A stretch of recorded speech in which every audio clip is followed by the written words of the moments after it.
ET Now स्वदेश की खास पेशकश पर एनसीडीएक्स ने सनफ्लावर वायदा लॉन्च किया है और इसी पर बात करने के लिए हमारे साथ हैं Ajay Kedia. Ajay ji, thank you so much ET Now Swadesh को समय देने के लिए। तो सबसे पहले तो आपसे जानना चाहेंगे कि सनफ्लावर ऑयल के कारोबार से जुड़े लोगों के लिए क्या रिस्क हो सकते हैं, इसके बारे में कुछ बताइए और इसी के साथ ही साथ उस रिस्क को वायदा बाजार की मदद से कैसे कम कर सकते हैं। नमस्कार पूजा जी।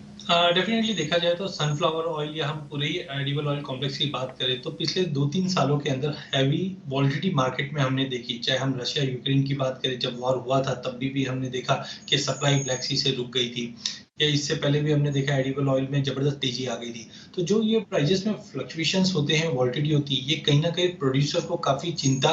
रहता है, क्योंकि बहुत बार होता है कि हमने कोई भी चीज बाय की है, बाय करने के लिए हमने रॉ मटेरियल बाय करने के लिए लिया है और भाव में तेजी आ जाए तो कहीं ना कहीं बैलेंस नहीं कर पाते। तो जो वॉलिटिलिटी बढ़ी है पिछले 2-3 सालों में, इसके लिए एक हेजिंग प्लेटफॉर्म होना बहुत जरूरी है। तो हमने देखा कि सनफ्लावर ऑयल को सेबी ने परमिट किया और एक्सचेंज ने लॉन्च किया, जिसके बाद एक तरह का हम एक बोल सकते हैं प्लेटफॉर्म अवेलेबल है, जहाँ पे ये प्राइस फ्लक्चुएशन जो हो रहे हैं उसको हेज करके हम वायदे की मदद लेकर हम हेज करके ट्रेड कर सकते हैं, या हमारी जो प्राइस रिस्क है उसको मैनेज कर सकते हैं। ओके, तो रिस्क को मैनेज करने का तरीका हमने आपको बताया। अजय जी, थोड़ा और डिटेल में इसको समझना चाहेंगे, तो थोड़ा केस स्टडी के जरिए हमें समझाने की कोशिश कीजिए कि कैसे ऑयल मिल्स, एक्सपोर्टर और इम्पोर्टर्स कीमतों में उतार चढ़ाव के रिस्क को कम करके अपना कारोबार को स्थिरता दे सकते हैं।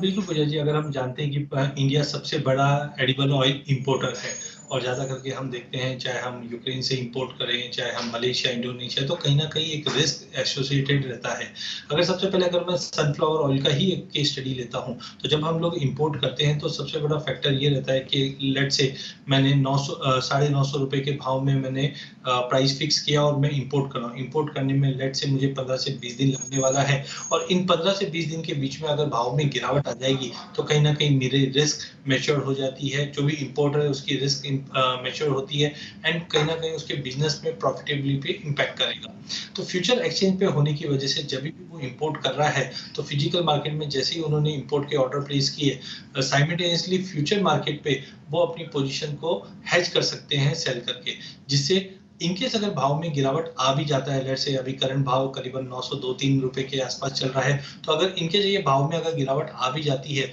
तो उसका उनके मुनाफे पे कहीं पे भी इम्पैक्ट नहीं पड़ेगा। इसी तरीके से अगर हम फार्मर्स की भी बात करें, तो नो डाउट हम लोग ज्यादा करके एडिबल ऑयल के इंपोर्ट्स ही ज्यादा करते हैं, तो फार्मर के लिए भी चिंता रहती है कि जैसे अभी हमने रिसेंटली देखा कि